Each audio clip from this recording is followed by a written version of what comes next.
కులగణన ఈసారి 90 సంవత్సరాల తర్వాత రేవంత్ రెడ్డి గారి ప్రభుత్వం ఏర్పడిన తర్వాత, కాంగ్రెస్ ప్రభుత్వం ఏర్పడిన తర్వాత మరి ఈరోజు ఇచ్చిన మాటలు తప్పకుండా మరి రాహుల్ గాంధీ గారి ఆదేశాల మేరకు మరి రేవంత్ రెడ్డి గారి ప్రభుత్వం మరి ఇక్కడ కులగణన చేసి దాదాపు 42% బీసీలు ఉన్నారు, వారికి రిజర్వేషన్ 42% కల్పించాలనే విధంగా ఈరోజు బిల్లు కూడా ప్రవేశపెట్టి తీర్మానం చేయడం జరిగింది.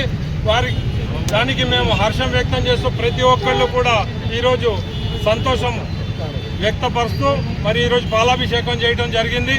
మరి అదేవిధంగా మరి ఏళ్ల తరబడి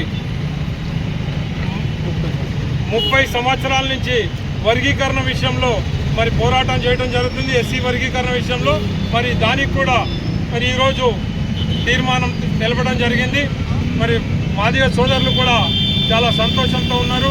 కాబట్టి అందరినీ ఆదరించేది కాంగ్రెస్ పార్టీ అనేది ఈరోజు స్పష్టంగా తెలియజేస్తూ మరి ఏదైతే మాట ఇస్తే మాటని తప్పకుండా తూచా తప్పకుండా మరి దాన్ని ఇంప్లిమెంట్ చేసేది కూడా కాంగ్రెస్ పార్టీ అనేది స్పష్టంగా ఈరోజు అర్థమైపోయింది.